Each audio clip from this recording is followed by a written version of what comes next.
Eto mga idol, panoorin natin si Sera Paco, Charlotte Gallarde at iba pa mga idol. Grabe, ganito palang ugalin si Sera Paco mga idol. Ibang klase si Sera Paco. Panoorin natin dito sa video ni Dato Calagan TV mga idol. Let's go! At don't forget, pakipollow po kanyang Facebook page at YouTube channel ni Sera Paco, Dato Calagan TV, Charlotte Gallarde. Yan po mga idol, panoorin natin. Grabe itong si Sera Paco. Ganito palang ugali ng batang ito. Grabe.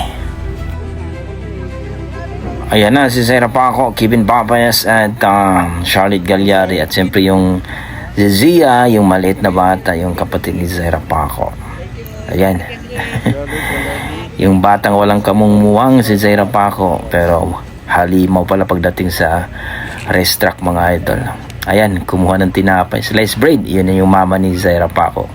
Mabait at magandang mama din to. Ayun, nasan ba si Sera papunta? Ayun, andun oh. Inosente na bata, pero pagdating sa racetrack, nako po, halimaw talaga na bata to. Grabe, magpalipad ng motor. Ayan, nakipagkulitan. Ayun, ganito pala ugali ni Sera Paco. Nako, nakipag TikTok. Yan, pinagbigyan po ang kanyang fans mga idol. Yan, kain lang ng kain si Zaira oh. Isang batang, ayan, binigyan ng tinapay yung fans niya. Yung mama niya, napakagandang mama ni Sera Paco. Siyempre yung papa niya, yung Tisoy. Ayan. Ayan, pinagbigyan po ni Sera Paco ang kanyang fans mga idol.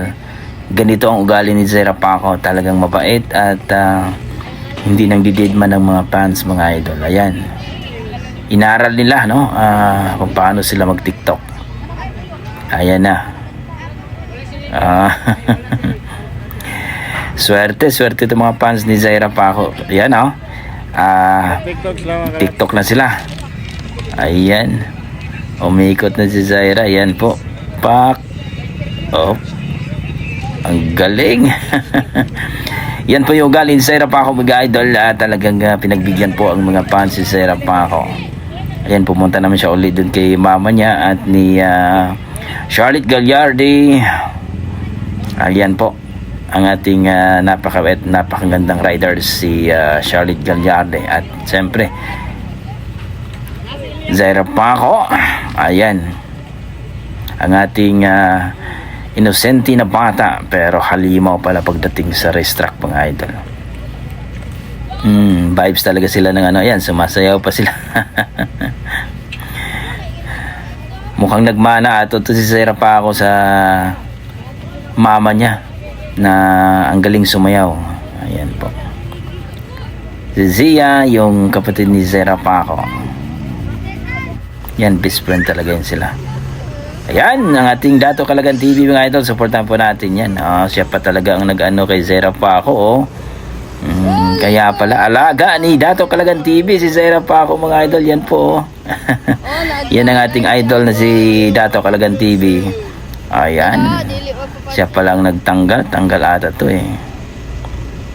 Ayan, siya po nagtanggal ni Sera Paco. Ay, oo, napakaalaga talaga ni idol nating Dato Calagan TV ni Sera Paco mga idol. Tingnan mo, yan. Mahal ka gid ni Uncle. Ayun, grabe naman tong batang ito, si Sera Paco, ang ating baby agila ng Lili Sampuanga mga idol, na talagang pinagbigyan po ang kanyang fans. So anong masasabi nyo dito mga idol, na pinagbigyan at ganito palang ugali ng batang ito, no? Napaka-inosente ang batang ito, pero pagdating sa racetrack, halimaw talaga, no? Grabe magpalipad ng motor, ibang klase. Yan po, tungtuwa po tayo dahil pinagbigyan no ang kanyang fans na mag-TikTok sila. Ayan po. Ang galing.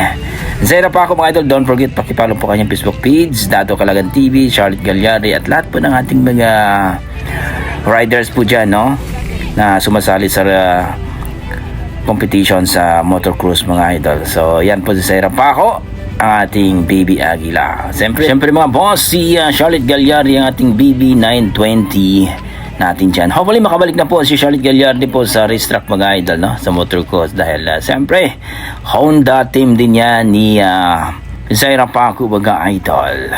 Grabe. Okay, hanggang dito lang mga idol. Don't forget pag-follow po ang Facebook page at YouTube channel ni Dato Kalagan TV, ang may-ari po ng video mga idol.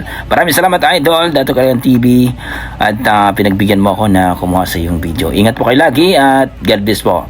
Okay, don't forget pa-subscribe naman sa ating YouTube channel sa mga bago natin dyan. Okay, see you sa ating next video mga idol. God bless po.